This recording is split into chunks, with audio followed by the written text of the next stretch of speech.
Hello guys, ഞങ്ങളിതാ വയനാട്ടിലേക്ക് പോവാണ്. സർപ്രൈസ് വിസിറ്റാണ്. ഞങ്ങൾ പ്ലാനിങ് ഒന്നും ഇല്ലാണ്ടുള്ള പോക്കാണ്.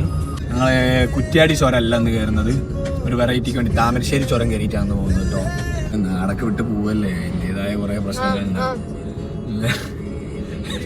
ഇടയിൽ കൂടെ ഞങ്ങൾക്ക് ഒരു ഇഷ്ടം ഓരോന്ന് പറയുകയും ചെയ്യും. അടുത്ത ഹോട്ടലിൽ നിർത്തുന്നതാണ്.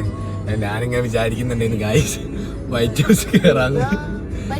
വൈറ്റ് ഹൗസ് പണം എന്ന് വരും മണീഷിനോട്ടെ കുറെ കുനിഷ്ഠ വർത്താനങ്ങൾ കുറെ ഒക്കെ എന്നാലും പറയാനുണ്ടാവും. പറഞ്ഞിട്ട് കാര്യമല്ല, അത് അങ്ങനെ ആയിപ്പോയി, മെന്റാലിറ്റി അങ്ങനെ ആയിപ്പോയി.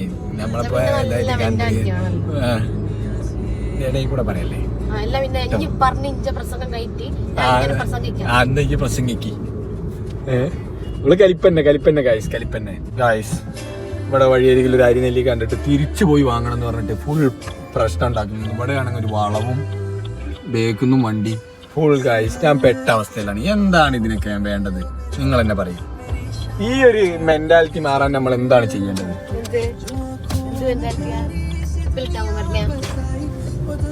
ഗായ്സ് എങ്ങനെയോ ഞാനത് തിരിച്ചു ഗായ്സ്.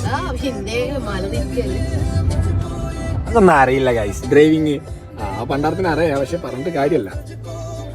അപ്പൊ ഇതാണ് ഗായ്സ് ഉപ്പിലിട്ടത്. ഒരു നെല്ലിക്ക, ഒരു മാങ്ങ, ഒരു ക്യാരറ്റ് ഇട്ട.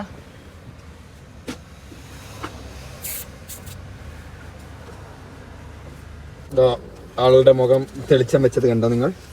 അങ്ങനെയാണ് ഇവർക്ക് ഇങ്ങനത്തെ ചെറിയ ചെറിയ ആഗ്രഹങ്ങളൊക്കെ ഉണ്ടാവും. ഇതൊക്കെ സാധിച്ചു കൊടുത്താൽ തന്നെ വലുത് സാധിക്കാൻ പറ്റാത്തവർ ഇങ്ങനത്തെ ചെറുതൊക്കെ സാധിച്ചു കൊടുക്കുക. കുഴപ്പം ചിരിക്കണ ദയനീയമായ നോട്ടം. ഓർമ്മയാണ് ഇനി ചെയ്യേണ്ടതെന്ന് അറിയില്ല. ലോറിക്കാരൻ കുറേ നേരമായി ബേക്കിൽ ഓണടിച്ചുകൊണ്ടിരിക്കുന്നു. എന്താ പറയുക, ഞാനാണെങ്കിൽ വീഡിയോ എടുക്കുന്നതും കണ്ടു തോന്നുന്നു, അതുകൊണ്ടായിരിക്കാരം പറയാനും പറ്റൂല. എന്താ ചെയ്യുക ഗൈസ്. അപ്പം നമ്മൾ അങ്ങനെ ഫുഡ് കഴിക്കാൻ ചെയ്യുന്നു. അപ്പോൾ എവിടെ നോക്കിയാലും ആജിക്ക് ഫാൻസാണ് ഗൈസ്. ആജിയായിട്ട് കളിക്കുകയാണ് അവർ.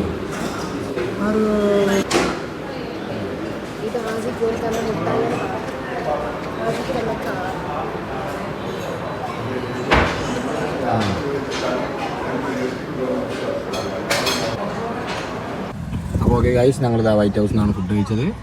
നമ്മളുടെ ആജി ഇതാ അവിടെ ഓരോട് ടാറ്റ പറഞ്ഞുകൊണ്ടിരിക്കുകയാണ്. ഇതാ ഒരു ആ കാറിലുണ്ട് ഗൈസ്, ഇതാ ഇരിക്കുന്നു. അതാ എല്ലാവരും ഹായ് പറയുന്നുണ്ട്. ഇതാ അവരെ ഇവിടെയാണെങ്കിൽ ഇപ്പോൾ